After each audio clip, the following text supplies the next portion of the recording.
Good morning, KMS. I'm Claire. And I'm Dalton. And we're here for your Bulldog Bulletin. Today is Friday, December 1st. And it is a B-Day. Before we get going, let's go to the pledge with Miss Vanderoo's seminar.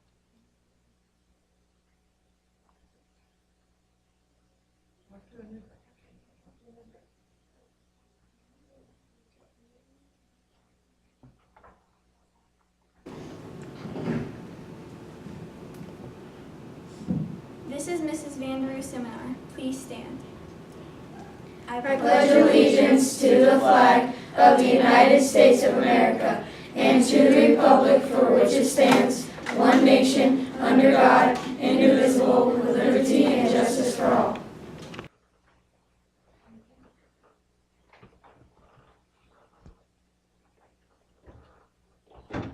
The KMS 6th grade holiday vocal concert is almost here. It will be held on Monday, December 11th at 7 p.m. The location had to change due to a scheduling conflict and will be held at the Kearney High School at 7 p.m. Students must dress in appropriate attire. The girls will be okay in nice dresses, and the guys in nice suits. Time to get a yearbook is almost over. They are on sale now through February 23rd. The cost is $25 and checks can be made payable to KMS. Forms are also available by the office, or you can pay on RevTrack. Hey, I forgot to eat breakfast, so I need to know what's for lunch. Well then, now to lunch with Ruby and Dalton.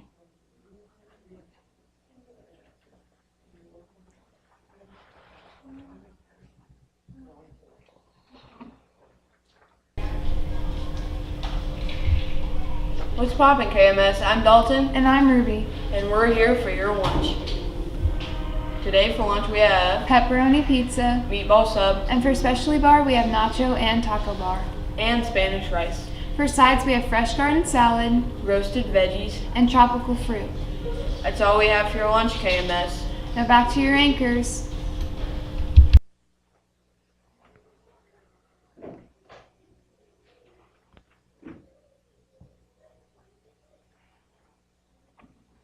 My team is doing so good in volleyball. Did we tell them about volleyball intramurals? I don't think so. Well, they are running now through December 12th. They end at 4 p.m., so make sure you have a ride home. Hey, Claire. What?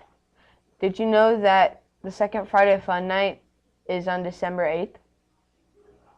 No, I didn't, but I'll make sure to tell my parents. The 7th grade band concert will be on Tuesday, December 12th. It will be at 7 p.m. in the KMS gym. Make sure you're ready for it. I feel like celebrating for some reason. I wonder why. Oh, I know why. Because you want to know whose birthday it is. That's it. Now to birthdays with Claire and Alicia.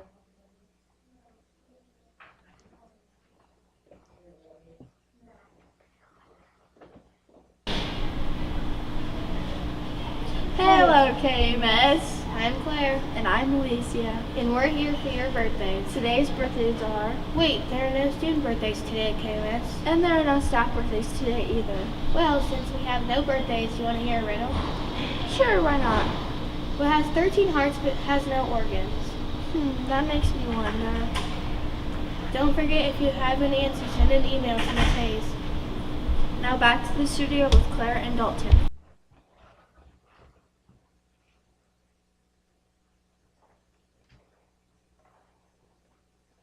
Did you know we have an early out today? No, what time do we get out? We will dismiss at 12:20 p.m. Next week, December 4th through the 10th, is Computer Science Education Week. Computer Science Education Week is held annually in recognition of the birthday of computing pioneer Admiral Grace Murray Hopper, December 9th, 1906. Grace Hopper was a mathematician, military leader, and computer programmer from 1906 to 1992.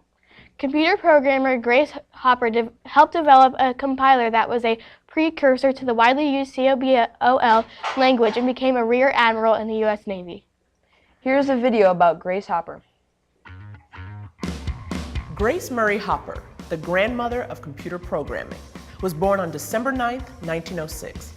She attended Vassar College, graduating in 1928 with a degree in math and physics. After graduating, she accepted a position as an assistant professor at Vassar, which would help her pay her way through Yale, where she received both a master's and a PhD in mathematics. Satisfied with 3 math degrees under her belt, Hopper went back to Vassar, now as a full-time professor. she spent the next 10 years molding young minds. And then World War II broke out. Hopper wanted to do her part in the war effort, so she applied for the WAVES program, which stood for Women Accepted for Volunteer Emergency Service. It was basically the first program that expanded women's wartime roles beyond nursing and administrative duties. And in 1943, she was accepted to WAVES and joined the U.S. Naval Reserve. She was then assigned to work on the MARC series of computers at Harvard.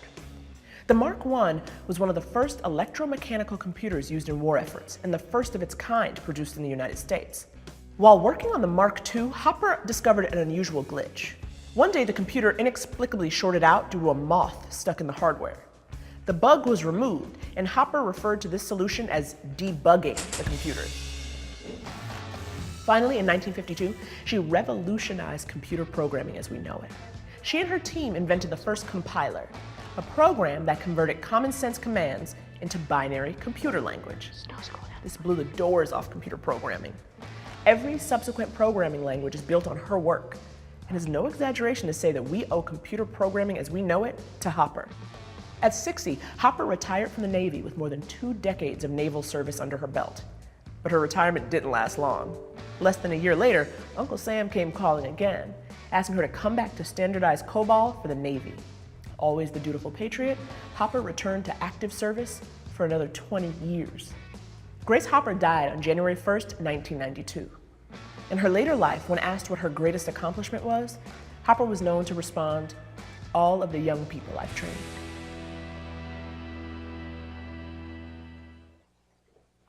Well, that's all that we have for you today, KMS, but there is a special segment with the high school students. For your Bulldog Bulletin, I'm Claire. And I'm Dalton. Now to our special... Hey KMS! I'm Lizzie. I'm Elise. I'm Lydia. And I'm Samantha. We're here to tell you all about a donation drive that we're hosting here at Kearney Middle School called Military Mission. This drive benefits homeless veterans in the Kansas City area through a house named Heroes Homegate. This is a house that allows veterans that are having a hard time from all over Kansas City come into the house for a free stay in a place that feels like home. The house provides 3 nutritious meals, basic everyday supplies, and helps the veterans find jobs, permanent housing, and get back on their feet. They provide them with basic necessities that the drive we are hosting is collecting. The Heroes Homegates program has successfully placed almost 90% of those who have stayed with them in permanent housing. Nearly 100 homeless male veterans come and stay each year. We are collecting men's winter wear, including hats, gloves, socks, scarves, and t-shirts, snacks and canned goods, bottled water, and household items like paper towels, toilet paper, dish soap, and hand soap. The drive starts Monday, December 4th and ends Friday, December 15th. We will have a pizza party and a free seminar for the seminar classes in both 6th and 7th grade that collect the most items. Help out those who have protected us. And donate today!